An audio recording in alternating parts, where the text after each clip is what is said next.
اچھا، ایک بات بڑی اہم ہے اور بہت ہی توجہ کے ساتھ سننے والی ہے، اور آپ نے نوٹ کر لینا ہے۔ اگر کاپی پینسل آپ کے پاس ہو تو اس کو نوٹ کر لیں اور زندگی کے اندر اس کو اپنائیں اور زندگی کے اندر اس کے اوپر عمل بھی کریں۔ یہ بات بڑی اہم ہے اور یہ بات کوئی عام نہیں ہے۔ یہ اس خالق کی بات ہو رہی ہے جس نے آپ کو اور مجھے پیدا کیا۔ صرف آپ کو اور مجھے نہیں، ہم سے پہلے لوگوں کو بھی اس نے پیدا کیا۔ یہ بات اس کی ہے۔ عموماً لوگ جو ہے نا، وہ یہ کہہ دیتے ہیں وہ جی بڑا دوسرا، یہ جو شخص ہے اس کی شکل کیسی ہے، اس کی شکل ٹھیک نہیں ہے، یہ خوبصورت نہیں ہے، یہ حسین و جمیل نہیں ہے، یا اس کی شکل کیسی لگ رہی ہے، اس کو یہ خوبصورت نہیں ہے، یہ اس طرح ہونا چاہیے تھا، اس طرح ہونا چاہیے تھا۔ یہ مختلف ہمارے ذہنیتوں کی باتیں ہوتی ہیں۔ ہمارے ذہن مختلف جس طرح کے کام کرتے ہیں، اس طرح کی ہم باتیں کرتے جاتے ہیں، لیکن ان باتوں کا اللہ نے رد کر دیا۔ اللہ نے قرآن میں کہا لَقَدْ خَلَقْنَا الْإِنسَانَ فِي أَحْسَنِ تَقْوِيمٍ، لَقَدْ خَلَقْنَا الْإِنسَانَ، ہم نے انسان کو پیدا کیا، فی احسن تقویم، ہم نے انسان کو اچھی صورت میں پیدا کیا ہے۔ کیوں کہتے ہو کہ یہ خوبصورت نہیں ہے؟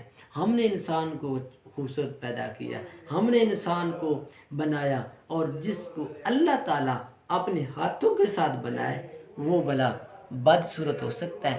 کبھی بھی نہیں ہو سکتا، وہ ہمیشہ خوبصورت ہوگا۔ اللہ کے ہاتھ سے بنائی ہوئی چیز بدصورت نہیں ہوتی، اللہ سے ہاتھ سے بنائی ہوئی چیز کبھی بھی ناکارہ نہیں ہوتی، ہمیشہ فائدہ مند ہوتی ہے۔ اور لیکن اللہ نے یہ جو مشین بنائی ہے انسان، اللہ نے ہاتھوں کے ساتھ جس کو بنایا، اللہ نے ہر چیز بنائی ہے، لیکن جو انسان کی تخلیق اللہ نے کی، کمال کر دیا اللہ تعالیٰ نے۔ اللہ نے ہمیں ایک ایسا معجزہ بنا کے دکھا دیا کہ دیکھیں انسان، اس کو میں نے پیدا کیا اور پیدا بھی کیا ہے، لیکن دیکھیں انسان کا کیسا رویہ ہے، یہ خود ہی چلتا پھرتا ہے، یہ مشین ہی ایسی میں نے بنا دی ہے۔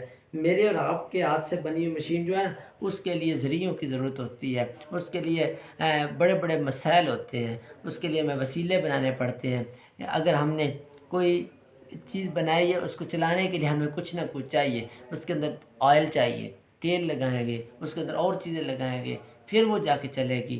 لیکن اللہ نے یہ ایک ایسی مشین بنائی ہے، یہ دوسری ہماری بنی ہوئی چیزوں کے اندر خود ہمیں ڈالنا پڑتا ہے، یہ خود ہی کھاتا ہے، خود ہی پیتا ہے، خود ہی چلتا ہے، خود ہی پھرتا ہے، خود ہی سوچتا ہے، اور خود ہی جو کچھ کرتا ہے۔ اللہ تعالیٰ کی ایک نعمت ہے، ہمیں اپنی ذات کو دیکھ کے، اپنی ساری باتوں کو دیکھ کے، اپنے آپ کو دیکھ کے، سر کی چوٹی سے لے کر پیر کی چھوٹی انگلی تک ہمیں اپنے آپ کو دیکھ کے اللہ کا شکر ادا کرنا چاہیے کہ اللہ نے ہمیں پیدا کیا، اللہ نے ہمیں خوبصورت انسان بنایا۔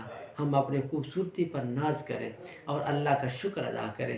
یہ ناز ہوتا ہے کہ اللہ کا شکر ادا کریں۔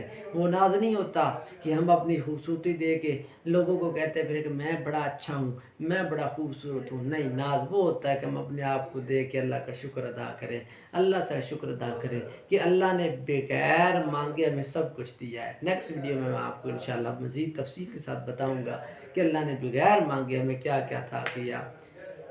دعاؤں میں